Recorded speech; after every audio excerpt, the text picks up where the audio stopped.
तो hello everyone यहाँ पे हम डी ब्लॉक एलिमेंट के बारे में बात करेंगे। डी ब्लॉक एलिमेंट क्या है? डी ब्लॉक एलिमेंट में यहाँ पे टॉपिक है अपना कॉम्प्लेक्स फॉर्मेशन टेंडेंसी के बारे में अपन पढ़ेंगे। कॉम्प्लेक्स फॉर्मेशन टेंडेंसी क्या है, उसकी डेफिनेशन, कॉम्प्लेक्स फॉर्मेशन क्या है वो देखेंगे और टेंडेंसी क्या है वो देखेंगे हम, है ना।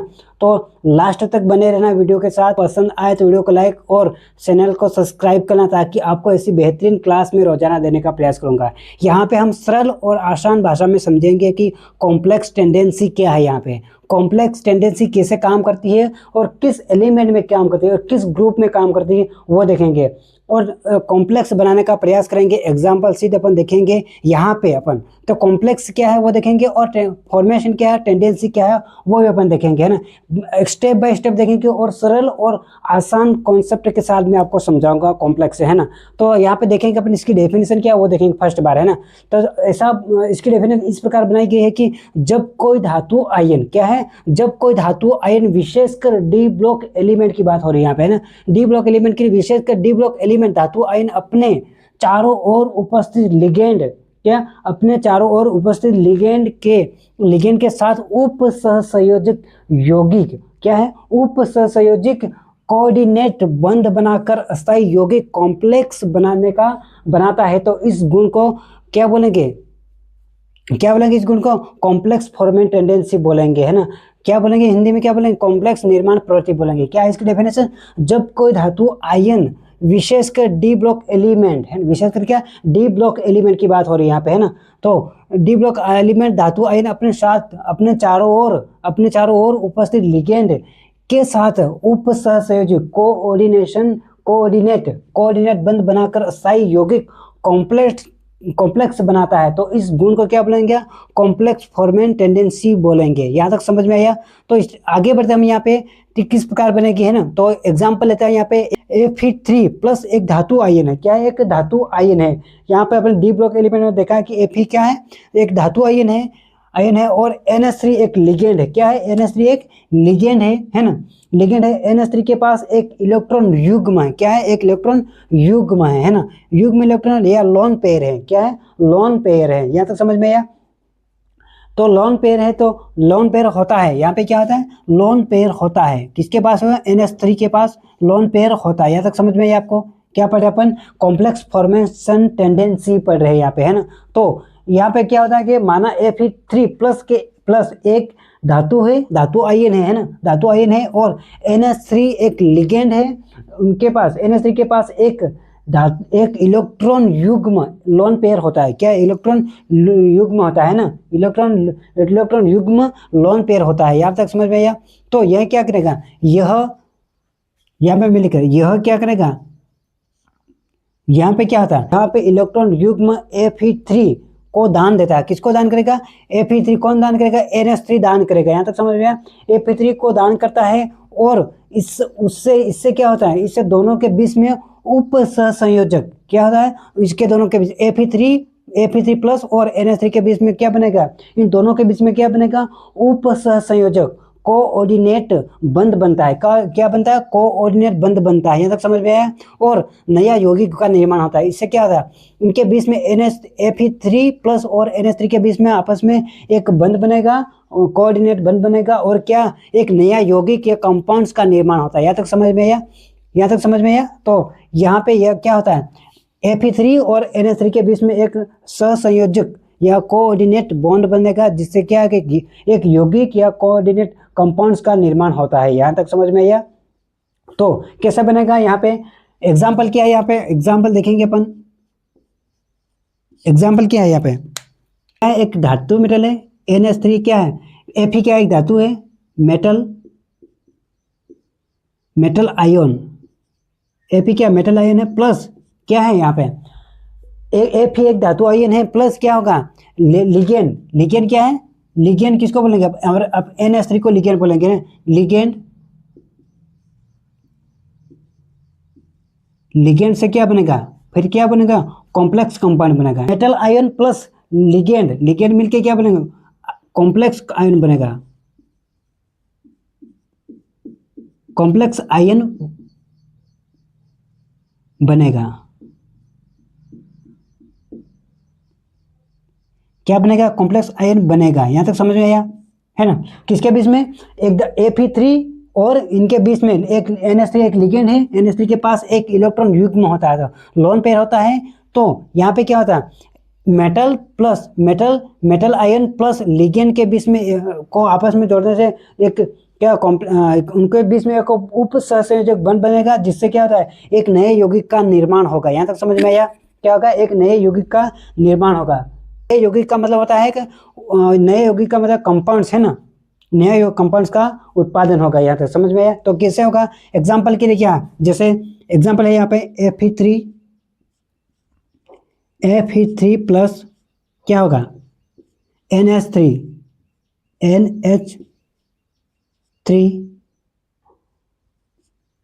तो क्या होगा, यहाँ पे होगा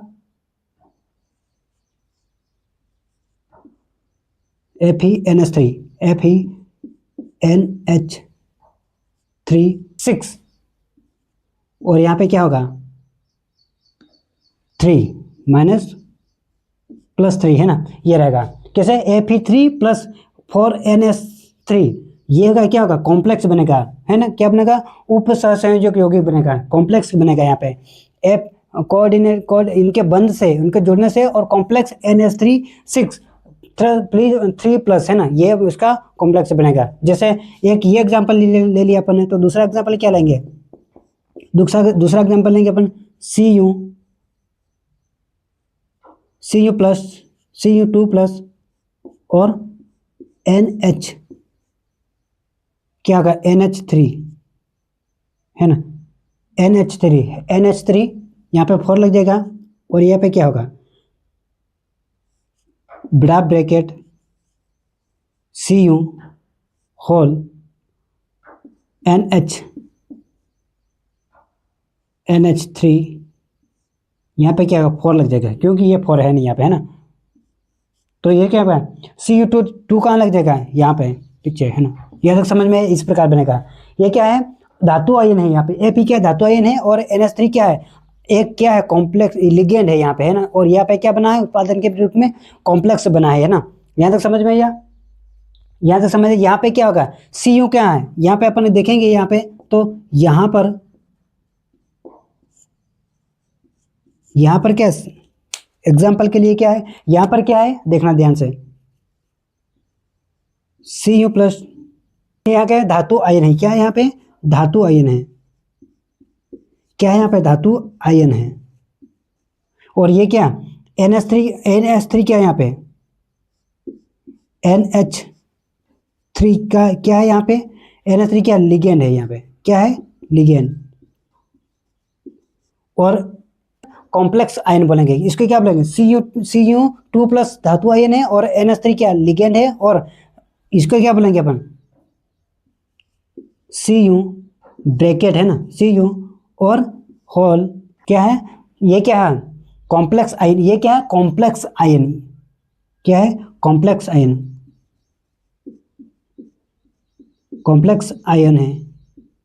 यहाँ तक समझ में आया। फिर आगे बढ़ते हैं यहाँ पे, जो फिर कैसे कंपाउंड बनता है ये अपन देखेंगे। ये मान लो ये अपन अपने पास Cu है, तो यहाँ पे किसका 3 इलेक्ट्रॉन, यहाँ पे क्या NH3 दो इलेक्ट्रॉन दान करेगा, NH3 ध्यान से देखना है, NH3 यहाँ पे दो इलेक्ट्रॉन रहेगा, है ना, तो इसको दान करेगा।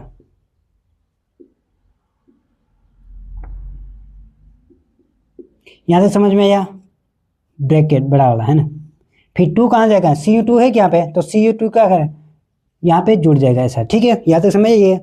क्या अपन पढ़े, कॉम्प्लेक्स फॉर्मेशन टेंडेंसी के बारे में पढ़े। इसकी डेफिनेशन क्या है, जब कोई धातु आयन, विशेषकर डी ब्लॉक एलिमेंट की बात हो रही है यहाँ पे, धातु आयन अपने चारों ओर उपस्थित लिगेंड है ना, उपस्थित लिगेंड के साथ उप सहसंयोजक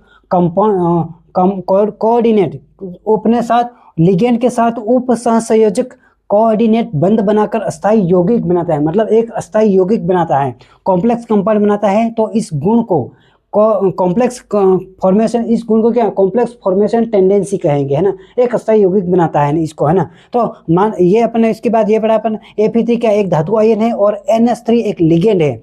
NH3 क्या एक लिगेंड है और NH3 के पास एक इलेक्ट्रॉन युग्म लोन पेयर होता है, मतलब इलेक्ट्रॉन युग्म लोन पेयर होता है, यहाँ पे ध्यान से देना, है ना, होता है। और यहाँ पे क्या होता है, यहाँ पर क्या होता है, यहाँ इलेक्ट्रॉन Fe3 यहाँ इलेक्ट्रॉन Fe3 को दान करता है और इससे दोनों के बीच में उपसहसंयोजक कोऑर्डिनेट बंध बनता है और नए यौगिक या कंपाउंड का निर्माण होता है। क्या होता है, इससे क्या होता है, नए यौगिक या कंपाउंड्स का निर्माण होता है। कैसे होता है, मेटल्स आयन प्लस लिगेंड और कंपाउंड्स आयन बनेगा। जैसे Fe3 plus 4NH3, NH3 ligand है और क्या है Fe होल NH3 और ब्रैकेट 3 प्लस, है ना, ये क्या कॉम्प्लेक्स आयन बना, ये क्या कॉम्प्लेक्स आयन बन गया, है ना, ये भी कॉम्प्लेक्स आयन बनाई, है ना। यहाँ तक समझ में। यहाँ पे Cu2 प्लस क्या धातु आयन है और NH3 लिगेंड है और ये कॉम्प्लेक्स आयन बनाई है। इसका क्या कहलाता है,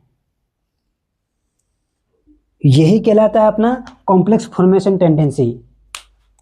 यही क्या कहलाता है कॉम्प्लेक्स फॉर्मेशन, यही कॉम्प्लेक्स कंपाउंड कहलाता है।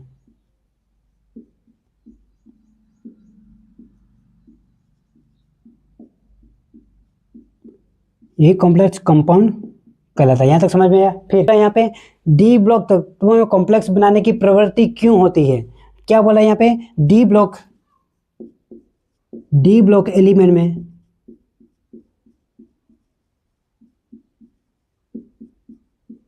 कॉम्प्लेक्स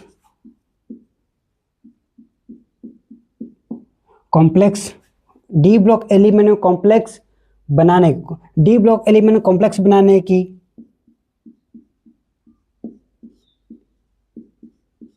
प्रवृत्ति क्यों होती